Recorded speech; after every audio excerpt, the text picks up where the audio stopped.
Baik, bismillah. Assalamualaikum warahmatullahi wabarakatuh. Alhamdulillahi rabbil alamin. Raditu billahi rabbah wa bil islami dina wa bi Muhammadin nabiyya wa rasulah.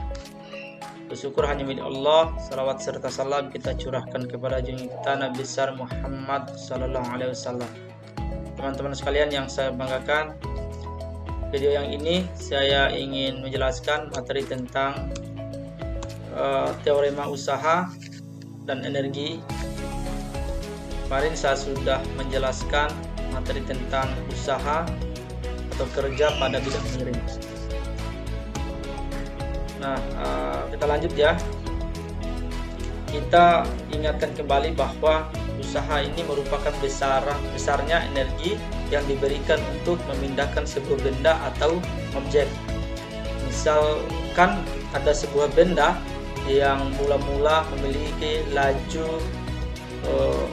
sejauh V ya, sejauh V, pada benda dikenai gaya sehingga benda berpindah sejauh tertentu ya. Karena ada gaya yang bekerja ya, maka benda memiliki percepatan. Kalau kita ingat hukum Newton 2 itu sama dengan gaya sebanding dengan massa dan percepatan ya. Nah, misalnya seperti ini teman-teman sekalian. Misalnya ada sebuah benda ya ditarik dengan gaya F ini, F besar ini yang secara konstan ya, secara konstan, dan benda berpindah sejauh S, misalnya dari sini ke sini, jauh S ya, dalam arah yang membentuk sudut theta. Ini dalam arahnya berarti ke X ya, membentuk sudut theta. Ini tetanya terhadap sumbu X ya, dan gaya ya, gaya ini teman-teman sekalian. Artinya bahwa searah dengan theta ini, searah dengan gaya ya. Maka usaha yang dilakukan tersebut, usaha yang dihasilkan tersebut adalah sebesar W sama dengan F cos theta ya. Karena komponen gaya yang menghasilkan percepatan hanya komponen arah horizontal, artinya arah pada sumbu X tadi yang saya jelaskan, yaitu sebesar F cos theta ini teman-teman sekalian. F cos theta ya, sebesar cos theta ini, atau sebesar sudut kemiringan ya terhadap arah gaya ya, gitu teman-teman sekalian. Maka percepatan benda dalam arah horizontal adalah A sama dengan F cos theta per M.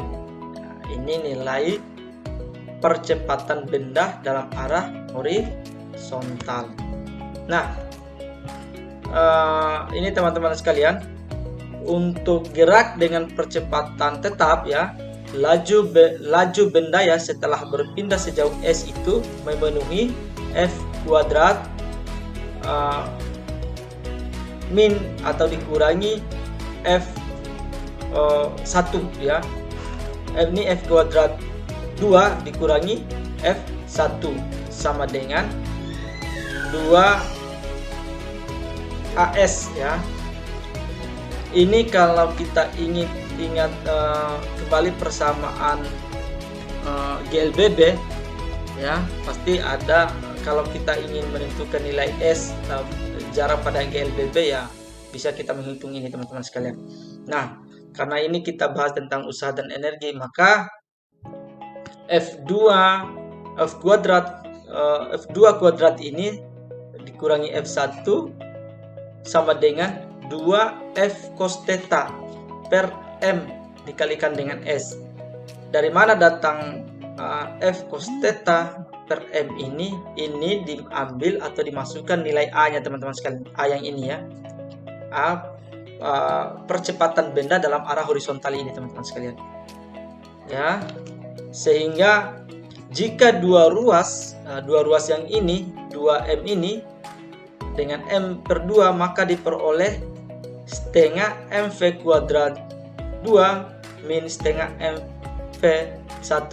Maksudnya ini adalah kecepatan akhir dikurangi kecepatan awal, ya, F2 dikurangi F1 atau delta V, ya. Oh maaf ya, sekali lagi bukan F ini V ya, V2 dikurangi V1 ya. Jika dua ruas dengan M per 2 maka diperoleh setengah MV kuadrat 2 dikurangi setengah MV1 sama dengan F cos theta dikalikan dengan S, di mana F cos theta ini dikalikan dengan delta S ini itu sama dengan besarnya nilai usaha, tinggal dimasukkan nilai W nya teman-teman sekalian. Ya, seperti itu bisa dilihat, bisa dicatat ya. Ruas kanan tidak lain daripada kerja yang dilakukan gaya. Nih, ruas kanannya dengan mendefinisikan energi kinetik sebagai K sama dengan setengah MV kuadrat. Nah, ini hilang kuadratnya ya. Sorry, nanti ditambah ya MV kuadrat. Nah, ini tidak lain bahwa kinerja ini atau usaha ini termasuk ada kaitan dengan besarnya energi kinetik ya. Maka kita peroleh suatu rumus yang umum bahwa usaha sama dengan energi kinetik akhir dikurangi dengan energi kinetik awal. Oke, kita lanjut ke contoh soal.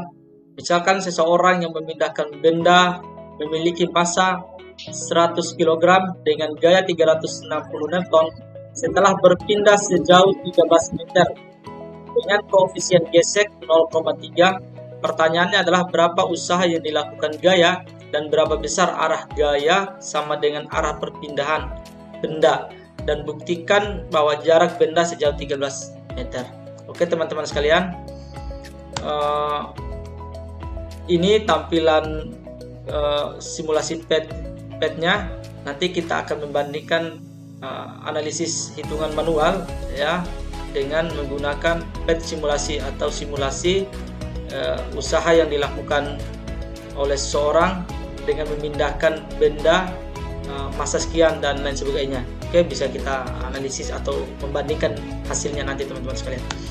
Oke, untuk jawaban yang pertama bahwa untuk mengingat kembali besarnya usaha itu sama dengan F cos theta dikalikan dengan S, maka 360 F nya itu adalah gayanya 360 dikali cos theta. Cos theta ini adalah cos 0. Cos 0 itu adalah 1 dikalikan 13 sehingga dapat nilai 4680 Joule. Ini teman-teman bisa hitung kembali ya nilainya apakah 4680 Joule atau tidak. Silahkan di komentar pada LMS kalaupun salah ya.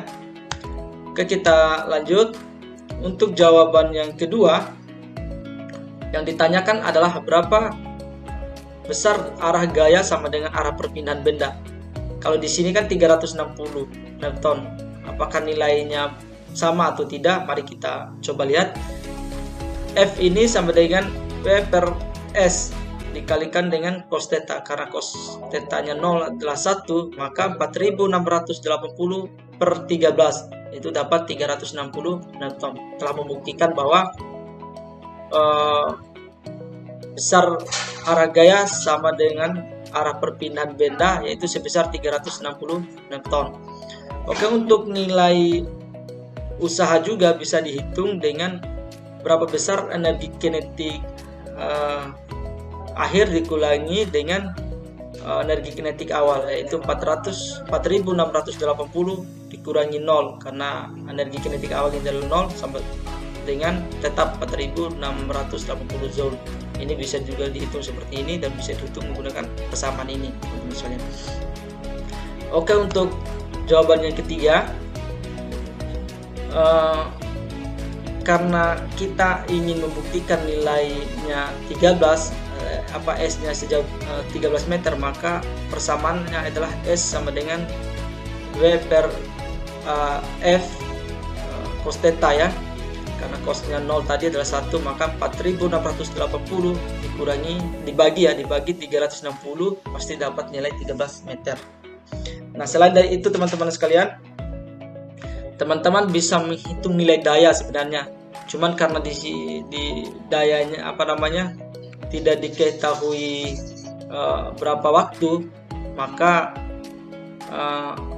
kalau teman-teman ingin menghitung nilai dayanya, misalnya kalau diketahui waktu di sini bahwa P sama dengan W per delta T. Teman-teman tinggal masukkan nilainya ya. Misalnya W-nya berapa? 3, 6, 80 per sejauh sebesar T ya. Nah, nilai T-nya itu adalah waktu. Oke, seperti itu teman-teman sekalian. Kita lanjut.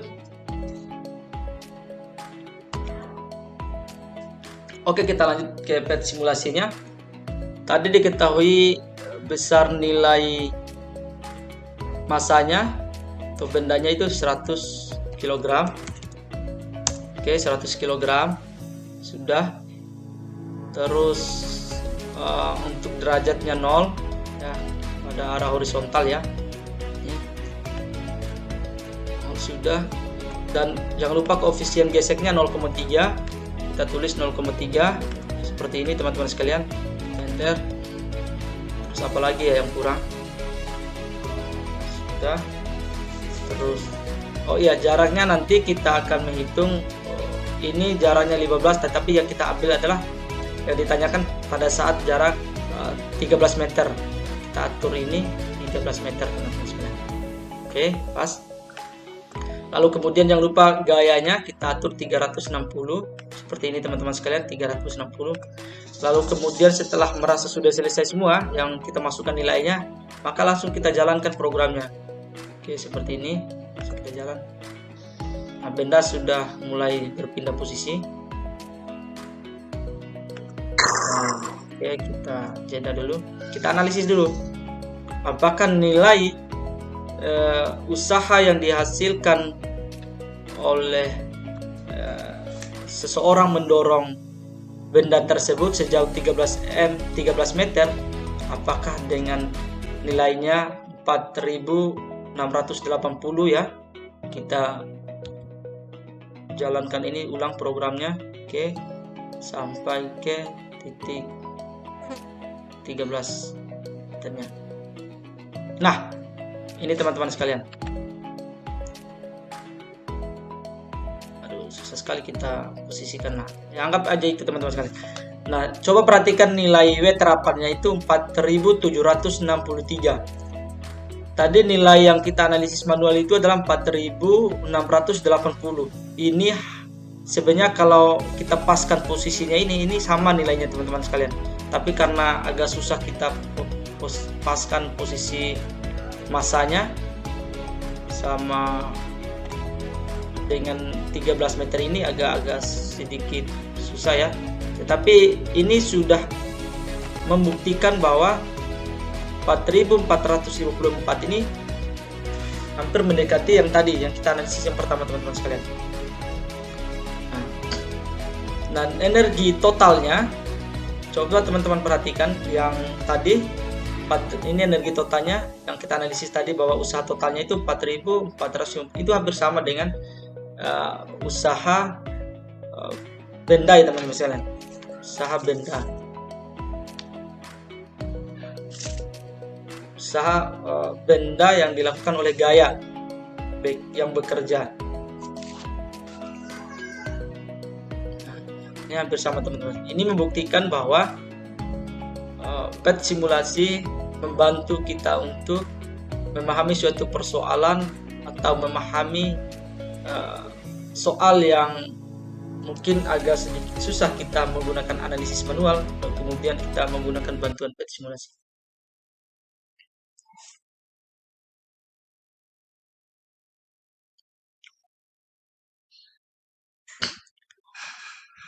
Oke, saya kira seperti itu video kali ini. Lebih dan kurang saya mohon maaf. Kalau ada yang perlu ditanyakan, kita diskusikan di LMS. Fastabiqul khairat. Assalamualaikum warahmatullahi wabarakatuh.